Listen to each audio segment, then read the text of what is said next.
বন্ধুরা, আমি সহেলি অলৌকিক জোনের আসরে তোমাদের আরও একবার স্বাগত জানাচ্ছি। আজ আমাদের সঙ্গে আছে সত্যি দুটো ভৌতিক ঘটনা। প্রথম ঘটনা পাঠিয়েছেন তার বাবা, একজন রেলের উচ্চপদস্থ অফিসার ছিলেন, বর্তমানে অবসর নিয়েছেন। তার জীবনের তার নিজের সামনে থেকে দেখা এমন একটা ঘটনা, তিনি বলেছেন বাবা প্রায় দিন বলেন, এখনও বলতে গেলে উনি শিহরিত হন। তেমনই ঘটনা দিদি শেয়ার করলাম আপনাদের সঙ্গে, আশা করি ভালো লাগবে। কদিন ধরে রেলের লাইনের ঘটনা বা স্টেশনের ঘটনা মানুষের খুব ভালো লাগছে, সেটা দেখে উনিও পাঠিয়েছেন। বলছেন আমার বাবা ট্রেন এক্সামিনার পদে কাজ করতেন। একজন এক্সামিনারের কাজ কি অনেকেই জানেন, তবু একটু ছোট্ট করে বলে দেওয়া। দূরপাল্লার যে ট্রেনগুলো হাওড়া থেকে বা শিয়ালদা থেকে ছাড়ে আপনারা দেখেছেন, বা অন্যান্য জায়গায়, আমি ওয়েস্ট বেঙ্গলে বলে এই দুটো জায়গার নাম বললাম, বা খড়গপুরেও আছে। সেখানে ট্রেন ছাড়ার সময় দূরপাল্লার ট্রেন বিশেষ করে তারা এক্সামিন করা হয়, তাকে দেখে নেওয়া হয় কোথাও কোনো সমস্যা আছে কি না। সেটা দেখে যিনি এক্সামিনাররা চিফ ট্রেন এক্সামিনারকে রিপোর্ট করেন এবং তিনি তার কাজ করেন, তারপর ট্রেন ছাড়া হয়। তো সেই কাজের মধ্যে ছিলেন ওনার বাবা গোটা জীবন। বলছেন এখন তো প্রযুক্তি অনেক চেঞ্জ হয়েছে, অনেক কিছু এসেছে, কিন্তু যে সময়কার ঘটনা 1998 সালের ঘটনা, এত প্রযুক্তি ছিল না এবং চাকরিটা এমনই ছিল প্রচণ্ড একটা তাড়াহুড়োর মধ্যে, মানে এক্ষুনি ডাকলে এক্ষুনি চলে আসতে হবে, এরকম তার ডিউটি টাইমিং ছিল। ওনারা হাওড়ার রেলের কোয়ার্টারে দীর্ঘদিন থাকতেন, কিন্তু ওনাদের গ্রামের বাড়িতে ওনার পিসি, দাদু, ঠাকুমা এবং জয়েন্ট ফ্যামিলি, আরও অনেক বড় পরিবার ছিল। সেখানে বছরে 12 মাসে 13 পার্বণ লেগেই থাকতো। মা আমাদের 2 ভাই বোনকে নিয়ে বেশি যেত, বাবা যেতে পারতো না, কেননা বাবার জবের জন্য। যারা ভাবেন সরকারি চাকরি খুব সুখের, সেটা সব সময় নয়। কিছু কিছু এমন পদে মানুষ চাকরি করেন যে তাদের নিঃশ্বাস ফেলার সময় থাকে না। তারপরও কিছু কিছু অনুষ্ঠান এমন হতো, বাবা গ্রামের বাড়িতে আসতেন 2-3 দিন সময় কাটানোর জন্য, কিন্তু উনি জানতেন একটা ফোন এলে বাবাকে বেরিয়ে যেতে হবে। আর বলে রাখে, অনেকে প্রশ্ন করবেন মোবাইলের কথা, না আমাদের ল্যান্ড ফোন ছিল, গ্রামের বাড়িতেও ছিল, আমাদের কোয়ার্টারের তো প্রশ্নই আসে না, অবশ্যই ছিল। তো ফোন আসতো, বাবা বেরিয়ে চলে যেত দরকার পড়লে। তো তেমনই একদিন ভোর রাতে ফোন আসে, এমার্জেন্সি। সেদিন বাবার ডিউটি ছিল না, অন্য একজনের ছিল, কিন্তু তিনি কোনো কারণে করতে পারবেন না, বাবাকে আসতে হবে। এরকম একটা সিচুয়েশন। প্রায় 3:30 বাজে। আমাদের গ্রামের একজন ভ্যানওয়ালাকে বাবা তখন ডাকলো। বাবা বলেছিল যে সাইকেল নিয়েই বাড়িপাড়া স্টেশন অবধি চলে যাব। বাড়িপাড়ায় গিয়ে কোনো একটা সাইকেলের গ্যারেজওয়ালাকে ডেকে তুলে সাইকেলটা রেখে ব্যাস ট্রেনে উঠলে তো হাওড়া, কেন হাওড়ায় পৌঁছতেই হবে। আর আগের দিন রাত ছিল অমাবস্যার রাত, ঘুটঘুট করছে চতুর্দিক অন্ধকার, এবং সময়টা ছিল অঘ্রাণ মাস, আরও অন্ধকার, ঠান্ডাও পড়েছে গ্রামের দিকে ওই সময়, ভীষণ ঠান্ডা। মা বললেন যে একটু সকাল হলে বেরোনো যায় না? বাবা বললেন যে বোকার মতন কথা বলো না, আমাকে আগে গিয়ে সমস্ত দেখে রিপোর্টিং করতে হবে, না হলে এটা সিরিয়াস ব্যাপার, ট্রেন তারপর ছাড়বে, আমি এরকম বসে থাকতে পারি না আলো ফোটার অপেক্ষায়। বাবা বেরিয়ে চলে এলেন। ওই যে প্রথমেই বললাম, বাবা ভেবেছিলেন আমি সাইকেল করে চলে যাব। তো ওখানকারই গ্রামের লোকেরা তো প্রচণ্ড তাড়াতাড়ি ঘুমিয়ে পড়েন, কারণ তারা সারা দিন পরিশ্রম করেন। কিন্তু একটাই সুবিধা, তাদের ভোর রাতে উঠেও পড়েন, তাদের ডাকলে পাওয়া যায়। তো আমার পিসি তাড়াহুড়ো করে পাশের বাড়িতে, তাকে আমরা জয় বলতাম, সবাই জয় বলতো, বাচ্চা থেকে বুড়ো, ও আর মামা কাকা হয়ে ওঠেনি, সবাই ওকে নাম ধরে ডাকতো। তো জয়কে ডেকে তোলেন যে তুই একটুখানি পৌঁছে দিতে পারবি। জয়ের ভ্যানও ছিল, আবার রিক্সাও চালাতো। বলতে হ্যাঁ হ্যাঁ আমি পৌঁছে দেবো। বলে দে তো বাবা, তারপর তো যা লাগে দিয়ে দেওয়া। বলে না না ঠিক আছে, আমি দাদাকে পৌঁছে দেবো। এই এখন অনেক দিন এখানে থাকে না, কুকুর টুকুরগুলো রাস্তায় কে কোথায় পায়ে কামড়ে দেবে, সাইকেল চালাতে অনেক সমস্যা আছে, আমাদের এখানে চেনা জানা, অসুবিধা নেই। তারপর আরও কিছু বলতে গিয়ে আমতা আমতা করে বললো দাদা বহুদিন শহরে আছে, অভ্যেস নেই, আমি দিয়ে দিচ্ছি, পৌঁছে দিচ্ছি। তো আমাদের গ্রামের বাড়ি থেকে বাড়িপাড়া স্টেশন কিন্তু অনেকটা দূর, অনেকটাই দূর। বর্তমানে অটোতে করে সবাই যাতায়াত করে, তার মানে ডিস্টেন্স আপনারা বুঝতে পারছেন। ও রিক্সা নিয়ে বাবাকে স্টেশনে পৌঁছে দেয়। বলছে সেদিন যাওয়ার সময় থেকেই বা একটার পর একটা কাজ হচ্ছিল। বাবা যখন সকালবেলা মা চা করে দিলেন তাড়াহুড়ো করে স্টোভ জ্বালিয়ে, চা খেতে খেতে খেতে খেতে চায়ের কাপটা তাড়াহুড়ো করে হাত থেকে পড়ে ভেঙে গেল। কেন বাবা এতটা তাড়াহুড়ো করছিল, হাত ঠান্ডা হয়ে আছে, শীতকাল, আগেই বলেছি। তারপর যখন বাবা বেরিয়ে আসছেন, এটা পাচ্ছেন তো ওটা পাচ্ছেন না, এটা আছে তো ওটা নেই, প্রিপারেশন না থাকলে যা হয় আর কি, একটু চিৎকার চেঁচামেচি করে বাবা বেরোচ্ছেন। বাবা বলছেন যে রিকশায় উঠে যখন গন্তব্যের দিকে এগোচ্ছি মনটা খারাপ হয়ে গেল। সকালবেলা ওদের উপর চিৎকার চেঁচামেচি করলাম, ওরাই বা জানবে কী করে বেচারারা, ঘুম চোখে সবাই তাড়াহুড়ো করে উঠেছে, আমি যে বেরোবো, আমার তো বেরোবার কথা ছিল না। ভাবতে ভাবতে বাবা যাচ্ছেন, একটা কথাও বললেন জয়ের সঙ্গে, কিন্তু মাথায় আছে যে প্রথম ট্রেনটা আমাকে ধরতে হবে। বাড়িপাড়া স্টেশনে গিয়ে বাবা বসে আছেন। বলছে আরও কিছু দূরে দূরে একদম সামান্য কিছু যারা ওই সবজি টবজি নিয়ে যায় তাদের একজন দুজনকে দেখলেন, কিন্তু তেমন খুব একটা লোক চোখে পড়লো না। বাবা ভাবলেন এর পরে ট্রেনে বোধহয় ওরা যাতায়াত করে। বেশ ফাঁকা স্টেশন চত্বর, এদিক ওদিক রাস্তায় কুকুর ছাড়া মানুষের তেমন কিছু দেখতে পেলেন না, খুবই কম। একজন দুজনকে দেখতে পেলেন যারা সবজি নিয়ে যাতায়াত করেন বা ট্রেনে উঠবে এবার পেপার আনতে যাবে, এরকম ফুলওয়ালা এই জাতীয় যারা সকালে যাদের বেরোতেই হয় তারা ছাড়া কেউ নেই, কিন্তু তবু তাদের সংখ্যা খুবই কম। একা একা বাবা বারুইপাড়া স্টেশনে বসে আছেন, বসে বসে অপেক্ষা করছেন কখন ট্রেন আসবে। ট্রেন এসে গেল, বাবা উঠে বসলেন। বাবা যখন উঠলেন, বাবার সঙ্গে একজন বয়স্ক ভদ্রলোকও ট্রেনে উঠলেন।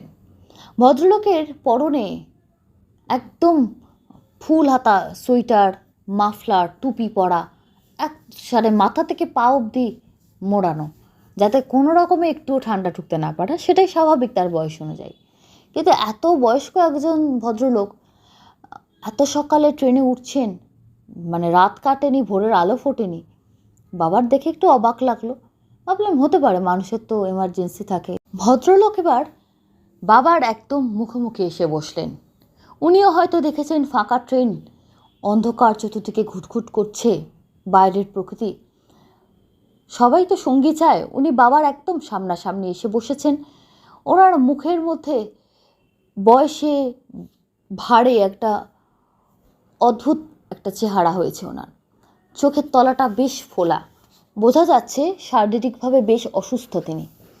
বাবা অনেকক্ষণ ধরে তাকাচ্ছিলেন, কথা বলবো কি বলবো না বলেই ফেললেন, এত তাড়াতাড়ি বেরিয়েছেন, শরীর খারাপ হবে তো, বয়সও তো বেশ হচ্ছে। জ্যাঠামশাই বলে বাবা সম্বোধন করেন। জ্যাঠামশাই শব্দে ভদ্রলোকের চোখটা চিকচিক করে ওঠে। ইস, আপনজন টাইপের একটা ফিলিংস উনি পান। ভাবলেন কোথাকার, মানে বলতে চাইছেন কোথাকার ছেলে। বাবা গ্রামের পরিচয় দেন। এবার একটা দুটো করেই কথা হতে থাকে। উনিও কিছু বলেন, বাবা কিছু বলেন। হ্যাঁ আমাদের ওইখানে তো আমাদের এই থাকতো ওই থাকতো, যেমন গ্রামের মানুষের কথা শুরু হয়ে যায়, কেউ না কেউ চেনা পরিচিত বেরিয়ে যায়।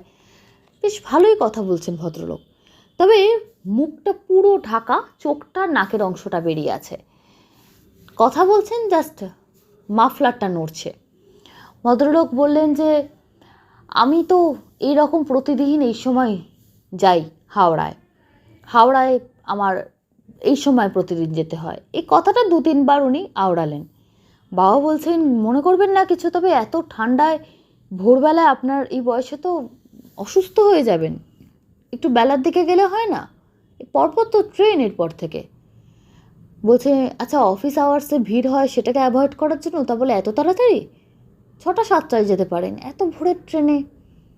উনি বলছেন না, আমার এটাই গত 20 বছর ধরে এই টাইমটাতেই আমি যাচ্ছি, এই টাইমটা আমি চেঞ্জ করতে পারবো না। এই সময়ের পরে হলে সেই দিন আমার আর যাওয়া হবে না, দেরি হয়ে যাবে। বাবা বুঝতে পারলেন কোনো হয়তো ব্যক্তিগত কিছু ব্যাপার থাকবে, না হলে আর কি আছে। এক কথা দু কথা বলতে বলতে বললেন আমার ছেলেও সরকারি চাকরি করে, তবে কলকাতায় থাকে। আমি সারা জীবন এখানকার একটি স্কুলে, নাম বললেন, বাবা নাম চিনতে পারলেন, আমি সেসব নামটামে যাচ্ছি না। ওখানে আমি চাকরি করতাম, মাস্টারি করেছি সারা জীবন। তখন তো অত মাইনে ছিল না আমাদের সময়, ওই কষ্ট করেই 4টে ছেলে মেয়েকে মানুষ করেছি। ছোট ছেলেটা মারা যাওয়ার পর আমার স্ত্রী অসুস্থ হয়ে গেলেন, তারপর 2টো মেয়ের বিয়ে দেওয়া, এভাবেই তারপরে বড় ছেলে ভালোই চাকরি বাকরি পেলো, কলকাতায় চলে গেল। স্ত্রী মারা যাওয়ার পর আমি একদম একা। ছোট ছেলে পৃথিবী ছেড়ে চলে গেছে মা থাকতে থাকতে।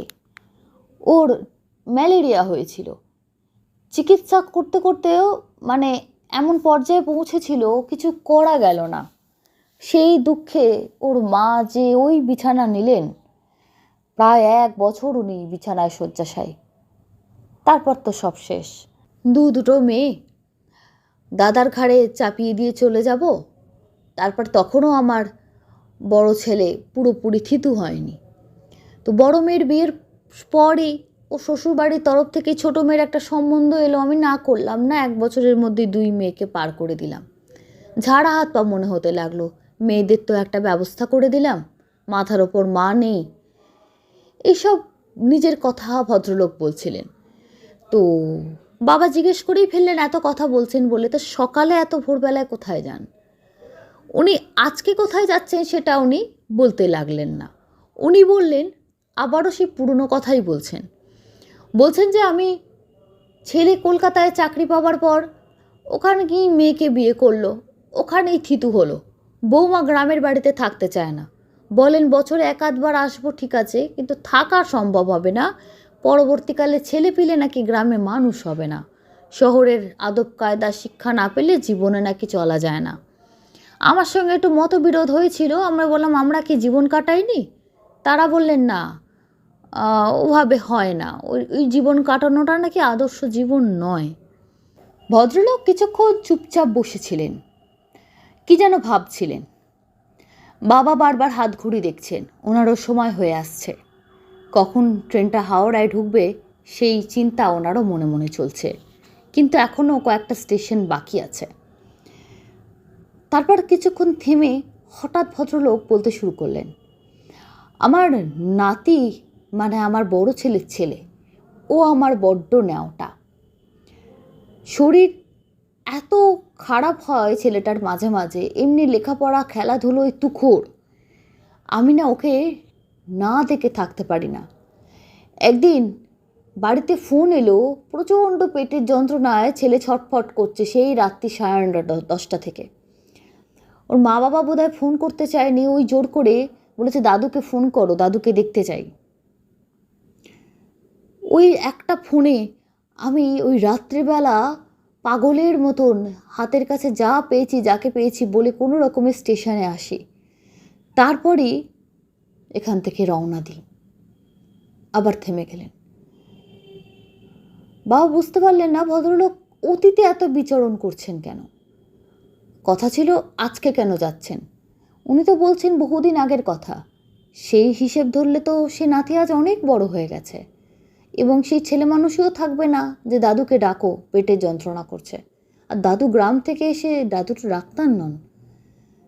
জিনিসগুলো যুক্তি না পেলেও ভাবলেন হতে পারে কিছু কিছু বাড়িতে বাচ্চাদের বেশি আদর দেওয়া হয়, তারা হয়তো এমন বায়না হয়তো করেই থাকে। যাই হোক, হবে কিছু একটা। তারপর বাবা বলতে শুরু করলেন, আমিও হাওড়ার এই রেল কোয়ার্টারে থাকি, আমাদেরও চাকরির কোনো সিস্টেম নেই। এই তো বাড়িতে থাকবো বলে 3 দিনের জন্য গেলাম, 2 দিনের মাথায় তাড়াহুড়োতে চলে যেতে হচ্ছে। ভদ্রলোক বললেন, যাই করো বাবা, পরিবারকে সব সময় সময় দিও। পরিবারের মানুষরা সব সময় জানবে তোমার প্রতীক্ষা করেন, তোমার সঙ্গে থাকেন। তবে একটা কথা বলছি বাবা, যদি কিছু মনে না করো। তখন প্রায় লিলুয়া ক্রস করে গেছে, হাওড়ায় এবার ট্রেনটা ঢুকবে। ভদ্রলোক বললেন, এই ঘড়িটা দেখলাম যে খুব পুরনো দিনের একটা ঘড়ি, এটা যদি আমার নাতির কাছে একটু পৌঁছে দাও বাবা, বড্ড ভালো হয়। বলে আপনি তো যাচ্ছেন এই সকালবেলা উঠে নাতিকে দেখতে, আপনি দিয়ে দেবেন। আমি আবার কি, আমার তো এই দেখুন না মেসোমশাই, এই তো শুনলেন। এত কাজের চাপ, নিজের বাড়িতেই সময় দিতে পারি না, হয়তো পকেটে রাখবো তারপর ভুলে যাব। আর আপনার বাড়ি কলকাতায় কোথায় আমি জানবো কি করে? আপনার ছেলে কোথায় থাকেন? বললেন, তোমার কাছে তো পেন আছে আর নোটবুকও আছে, লিখে নাও না। এখানে একটা কথা মেনশন করা খুব দরকার, যারা আধুনিক যারা শ্রোতা আছেন, অল্প বয়সী ছেলেমেয়েরা, উনি তাদের জন্য বলছেন যে এখনকার দিনে কারোর নাম্বার লিখতে গিয়ে আমরা সঙ্গে সঙ্গে ফোনেতে সেভ করে নিই। উনি বলছেন ওনার বাবার আমলের মানুষেরা, অধিকাংশ এখনও হয়তো অনেকেই আছেন, তারা ছোট্ট একটা ডায়েরি মেনটেন করতেন, একদম পকেটে রাখার মতো। হঠাৎ কোনো নাম্বার হলো, নাম লিখে, জায়গার নাম লিখে নাম্বারটা লিখে রাখতেন। এটা খুব প্রচলিত ছিল, কিন্তু বর্তমানে প্রচলনটা অনেকাংশে কমে গেছে। উনি বললেন আমি লিখে রাখলেন, বলে এইটা আমার বাড়ির অ্যাড্রেস, এই বলে ফোন নাম্বার, বলছে ওটা বলতে পারবো না, হয়তো পরিবর্তন হয়ে গেছে। এবার বাবার একটু কেমন লাগলো, পরিবর্তন হয়ে গেছে, তার মানে বাপ ছেলে এত কল যোগাযোগ নেই, নাতিও যোগাযোগ রাখে না, না চাইবো না বলবো ভেবেও বলে ফেললেন, তা নাতি আর যোগাযোগ রাখে না। ভদ্রলোক একটু মুচকি এসে বললেন উপায় নেই। বুঝলেন হয়তো বৌমা চায় না। খারাপ লাগলো শুনে। ওনার নয় উপায় নেই বলে উনি কোয়ার্টারে আছেন, কারণ ওনার চাকরিটাই তাই। বাবা মার সঙ্গে যোগাযোগ রাখবো না, তাদের কাছে যাব না, বা তারা আসাটাও বন্ধ করে দেবো, এ কথা তো কল্পনা করা যায় না। এমন মানসিকতার মানুষ এটা শান্তি পাবে কি করে? ইত্যাদি ইত্যাদি নানা রকম চিন্তা বাবার মাথায় ঘুরছিল। তারপরেই মনে হলো না, আমাকে আমার কাজে মন দিতে হবে। এক একটা মানুষের পরিবারের এক এক রকম জ্বালা, ও মানে ভেবে কি করব, এগুলো তো কিছু হাতে কারোর কিছু নেই। তবু বাবা বললেন মেসমশাই, তবু আপনি আপনার ছেলের মতো সাবধানে থাকবেন। এই ভোর রাতে যাই করুন, যাই কাজ করুন, ভোরবেলায় বেরোবেন না, একটু সকাল হোক, দিনের আলো ফুটুক, বেরোবেন। কেন আপনি অসুস্থ হলে যা বুঝলাম আপনাকে তো দেখার কেউ নেই। উনি তখন বললেন আমার আর শীত গ্রীষ্ম বর্ষা দেখা অদেখায় কিচ্ছু এসে যায় না বাবা। বলে না, সে তো আপনারা এই বয়সে এসে আমার বাবা এমন কথা বলেন, আপনারা এইসব কথা বলেন, ঠিক আছে, কিন্তু আমরা আপনাদের ছেলের বয়সে তো আমাদের চিন্তা হয়, এটা ঠিক না, আপনি এরকম ভোর রাতে বেরোবেন না। কিছু না হোক একটা বড় পাথরে ধাক্কা খেয়ে হয়তো পড়ে গেলেন।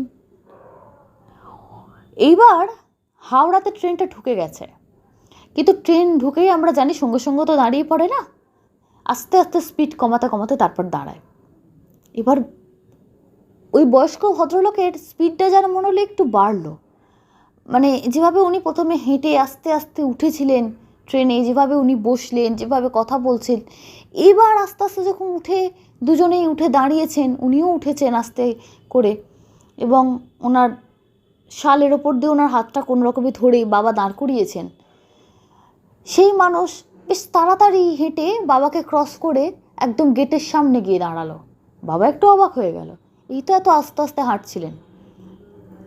তারপর এক গাল হেসে বললেন, বেঁচে থাকো বাবা, বড্ড বড় মন তোমার, কিন্তু ওই যে বললাম শীত গ্রীষ্ম বর্ষা দেখা অদেখা, আমি কেন, আমাদের মতো কারোরই আর কিছু এসে যায় না। ওই দেখো ওরা দাঁড়িয়ে আছে, ওদেরও কিছু এসে যায় না। ওই যে দেখো ওরা দাঁড়িয়ে আছে, ওদের কিছু এসে যায় না, যখনই বলছে বাবা চোখের সামনে, বাবার কিন্তু তখন প্রায় অনেক বছর চাকরি হয়ে গেছে, বাবা দেখছেন স্টেশনের একেবারে লাইনের ধার ঘেঁষে ঠিক ইলিশ মাছের মতো যে সাদা রং, রূপালি রংটা, ওই রকম রূপালি কালারের সাদা সাদা ছায়া মূর্তি পরপর পরপর দাঁড়িয়ে আছে, মানে সেই ভিড়ের মতন করে, এবং অদ্ভুতভাবে তাদের মাথা থেকে গলা আছে, পেট অবধি শরীরটা আছে, আর তলাটা ঠিক বাবা বলছিলেন আগে আগে দেখতাম ওই বিভিন্ন কার্টুনের যে ছবিগুলোতে, যেমন আগে আসতো শুকতারা বা আনন্দমেলায় ভূত আঁকতেন কার্টুনিস্টরা, একটু তলাটা একটুখানি গুটিয়ে রাখা, একটুখানি বিনুনির মতো, লেজের মতন।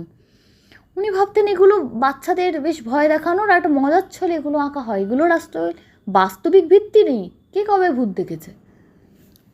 বলে ওই রকম টাইপেরই মানে মানবিক চিত্র আর এবং তাদের লেজের মতো জায়গাটা রীতিমতো দুলছে, মানে যেমন প্রাণীদের, গরুর বা কোনো প্রাণী আমরা লেজ নাড়াতে দেখি, সেভাবে ওদের এই তলার লেজের মতো অংশটা দুলছে।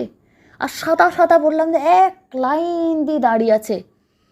কারুর মুখ দেখে মনে হচ্ছে একটু পুরুষ মানুষ, মধ্যবয়স্ক, কাকে দেখে মনে হচ্ছে একটু কম বয়স, কিন্তু সব ফ্যাকাশে বা সবই রূপালি রঙের। আর ওই রকম তলা থেকে শরীরটা নেই, ওপরের শরীরটার বাবা বর্ণনা দেন এখন যেমন শীতকালে আমরা ফুল বা বয়স্ক লোকেদেরও দেখি একদম সাদা মোটা গেঞ্জি পরে না হাত অবধি, একদম পুরো গলা থেকে হাত একদম ঢাকা, একদম যেন মনে হচ্ছে ওই ধরনের কিছু একটা পড়ে আছে, অথচ রূপালি রং।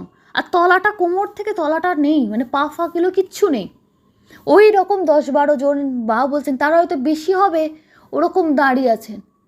বাবা বলে আমি একটা জিনিস ফিল করলাম, কোমরে একটা চোট এলো ভদ্রলোক ওনার সামনে, ভদ্রলোকের দিকে আমি আর তাকাতে পারছি না, কারণ আমার চোখটা যাচ্ছে না গলা থেকে, আমার বুঝতে পারছি তলাটা ঠিক প্যারালাইসিসের মতো শক্ত হয়ে গেছে, নিজের ঘাড় নিজে নাড়াতে পারছি না, স্টিফনেস লাগছে। এবং বাবা দেখছেন যে এতক্ষণ কথা বলছিলেন মনে হচ্ছে যেন তার ওই পায়জামার ওইখানটাও যেন হাওয়াতে দুলছে, তার মানে সে ভাসছে, তার মানে তার পা নেই।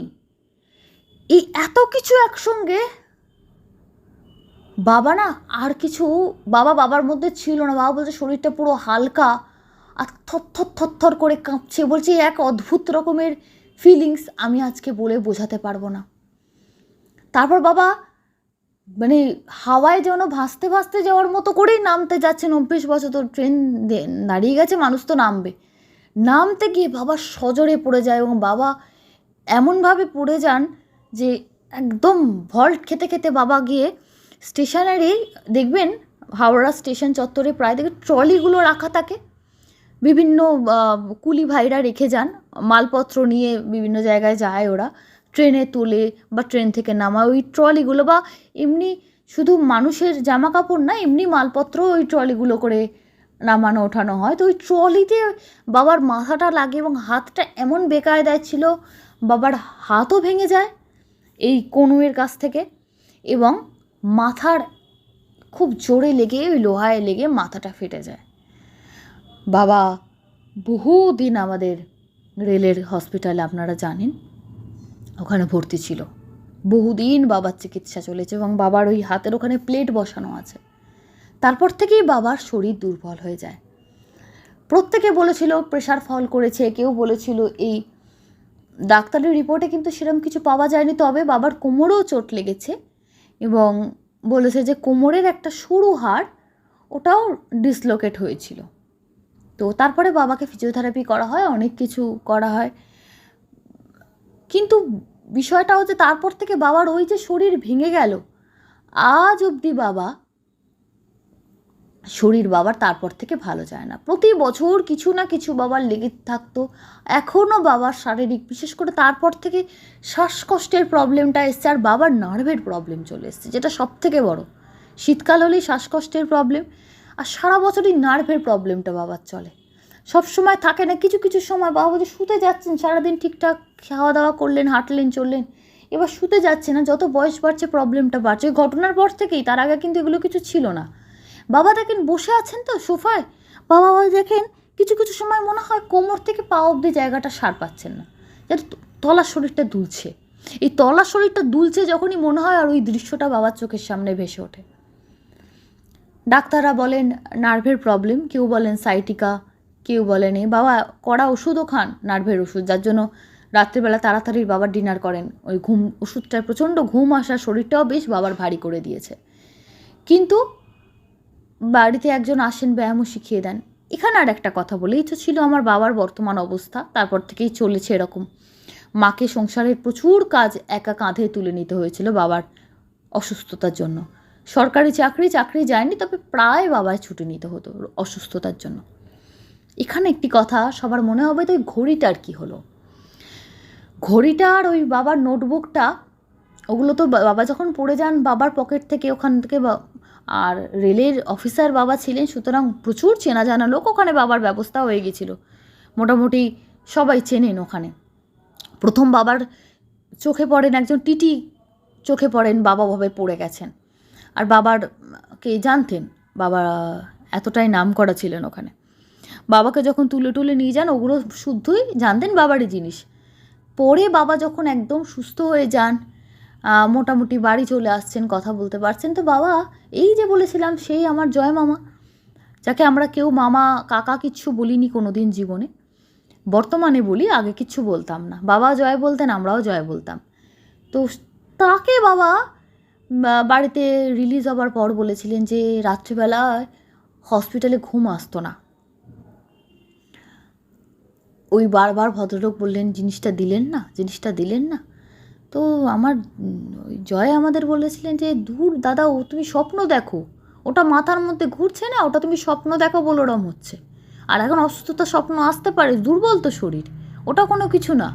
বলে না রে বাবা, তুই জয় একটা ব্যবস্থা কর, আমি এখন কবে উঠে দাঁড়াবো আমি জানি না, আমার এই শরীরের অবস্থা আর কাউকে বলতে পারছি না, অফিসের কাউকে এগুলো বলা যাবে না, তুই একটা কাউকে নিয়ে সঙ্গে করে এই এতে যা, এই ঠিকানাটায় যা, দেখ যদি কিছু পাস আর এই ঘড়িটা দিয়ে আয়, এ না হলে আমার স্বপ্ন যাবে না, আমি পাগল হয়ে যাব। তো উনি বলেন সে সত্যি বাবা, যদি তেমনই হয় তাহলে তো খুব মুশকিল। তারপর জয় মামা গেছিলেন কলকাতার ওই অ্যাড্রেসে গিয়ে দেখেন ওখানে যাদের কথা বলা হচ্ছে তারা ওখানে থাকেন না, চেঞ্জ করে অন্য কলকাতার অন্য ফ্ল্যাটে চলে গেছেন। সেই ফ্ল্যাটে যান, সেখানে গিয়ে জানতে পারেন যে ওই বয়স্ক ভদ্রলোকের যে নাতি, সে চাকরি সূত্রে দিল্লিতে থাকে। তার মানে সে কত বড় হয়ে গেছে। তার বাবা তখন প্রায় বেশ মাঝবয়সী বা বৃদ্ধ পুরোপুরি বলা যায় না, ছেলে উপযুক্ত হয়ে গেছে, মানে বাবার মোটামুটি বয়স আপনারা আন্দাজ করতে পারছেন, বৃদ্ধ বলা যায় না, তবু একদম ইয়াং ছেলেও বলা যায় না। তিনি সমস্ত শুনে ছেলে হাউ হাউ করে কেঁদে ফেললেন। তার স্ত্রীও পাশে চুপচাপ দাঁড়িয়েছিলেন। বললেন যে কী ব্যাপার বলুন তো, এই ঘড়িটা দেখে বলে এ তো আমার বাবার ঘড়ি। বলে কি?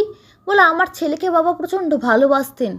তারপর সমস্ত ঘটনার সঙ্গে মিলে গেল যে বাবা ওখানকার স্কুলে শিক্ষকতা করতেন, আমার স্ত্রী এই ছেলে মেয়েদের মানুষ করতে পারবো না, গ্রামে থাকবো না বলে ছেলেটাকে গ্রামে রাখতে চাননি। আর বাবার একদম মানে বুকের পাঁজর ছিল আমার ছেলে, মানে নাতি। তার কারণ ওর কিছু কিছু লক্ষণ ছিল আমার দাদুর মতো, মানে বাবা ভাবতেন যে বাবা ফিরে এসেছেন।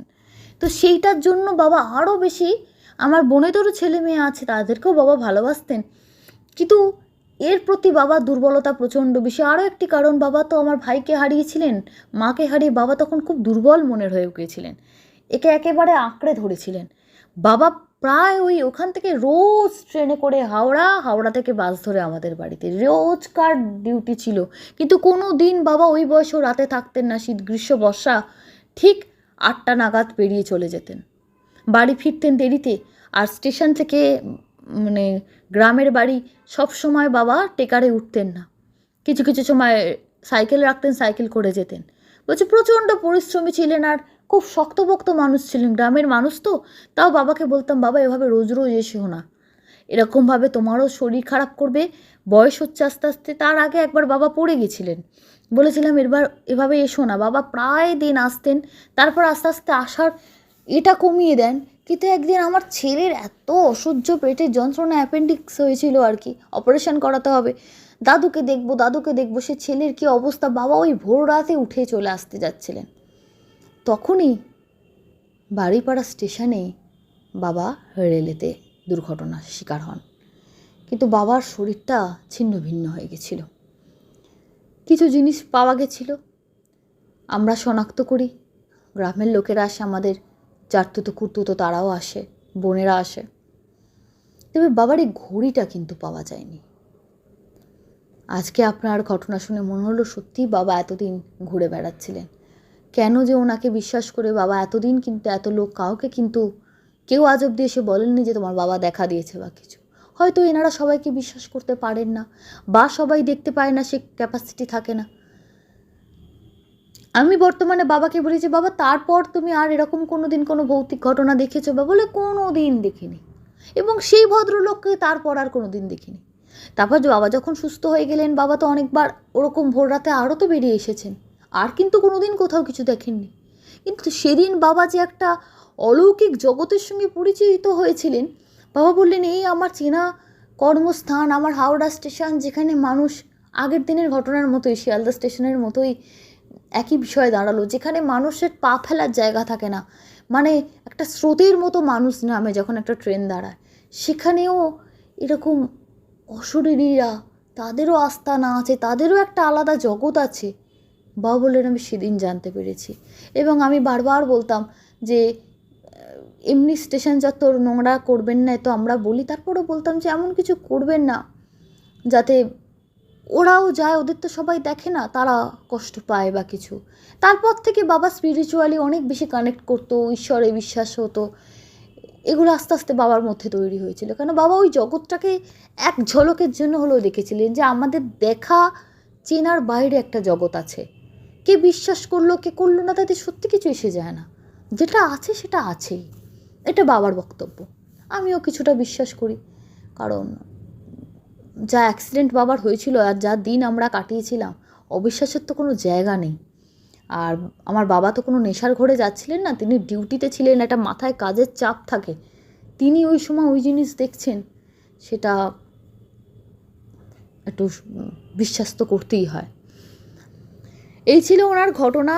আপনাকে বলবো অসংখ্য ধন্যবাদ। আপনি আপনার জায়গার নাম অনেক কিছু লিখেছেন এবং বলেছেন যে এগুলো একদম মেনশন করবেন না, কারণ বর্তমানে অনেকে আছে যারা এসে বাড়িতে বিরক্ত করে। এর আগে উনি আর একটা ঘটনা অন্য একটি কোনো ব্লগ করেন এরম কাউকে বলেছিলেন, কিন্তু তারা আবার সেটাকে নিয়ে নানা রকম করেছিল। তারপর থেকে উনি একটু সতর্ক হয়ে গেছেন।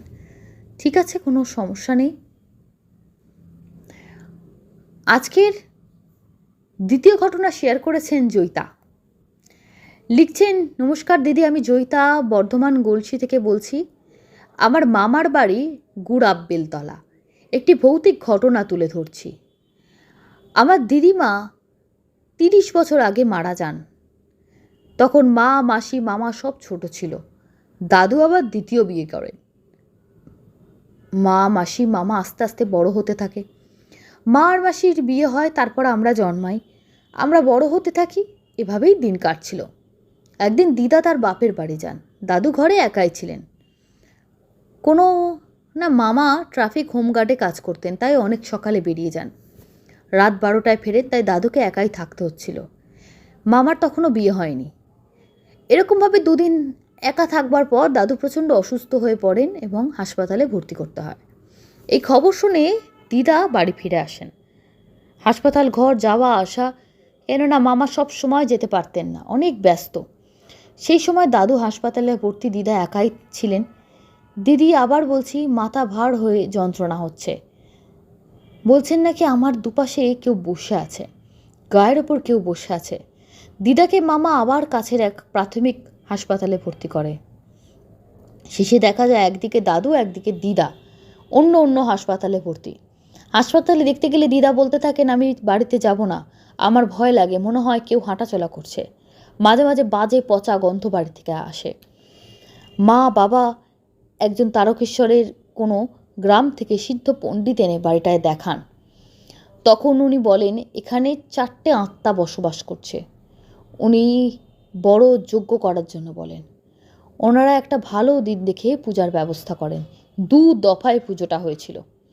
সকালে বাড়ির ছাদে হোম এবং ছাগের মাংস দিয়ে পুজো, সেটা নবগ্রহ, শিব, অগ্নিযজ্ঞ, দশমহাবিদ্যা যজ্ঞ ইত্যাদি ইত্যাদি সব হয়েছিল। রাত্রে 12টার সময় হয়েছিল মা কালীর যজ্ঞ। গুড়াপের শ্মশানে রাত্রে পুজো হয়েছিল। যখন দেখলাম বামুন বিশাল 3 ফিট ত্রিশূল, সুন্দর বেলপাতা জড়িয়ে নিয়ে গেল। জোড়াম আগর মাছ নিয়ে শ্মশানে পুজো হলো। শ্মশানে এরকম প্রেতের পুজো ভাবা যায় না। ভোর 4টে পুজো শেষ হয়। ব্রাহ্মণরা সবাই বাড়ি চলে যায়। আমরা 2 দিন পর ফিরে আসি। ব্রাহ্মণ বলেন, যেহেতু দাদু আগের দিদার বাৎসরিক করেননি এবং উনি মঙ্গলবার মারা গেছেন, তাই দোষ পেয়েছিলেন। আর বাকি 3 আত্মা কোথা থেকে এসেছিল বোঝা যায়নি, ওই জন্য এই ঘটনাটি ঘটে। এখন সব ঠিক আছে। আমাদের কাছে আজও আশ্চর্য হয়ে গেছে কিভাবে 2জন 3 দিনের মধ্যে অসুস্থ হয়ে পড়ল। আমি এখানে শেষ করলাম দিদি, যদি আপনি পড়েন আরও একটা ঘটনা আছে পাঠাবো। আমি ইংলিশ মিডিয়ামের ছাত্রী, বাংলা সেভাবে পড়িনি, হিন্দি আমার সেকেন্ড ল্যাঙ্গুয়েজ ছিল, স্পেলিং ভুল হলে ক্ষমা করবেন। আজকের পর্ব এখানেই শেষ করছি, আবার ফিরে আসবো আগামী পর্বে। ধন্যবাদ, শুভরাত্রি।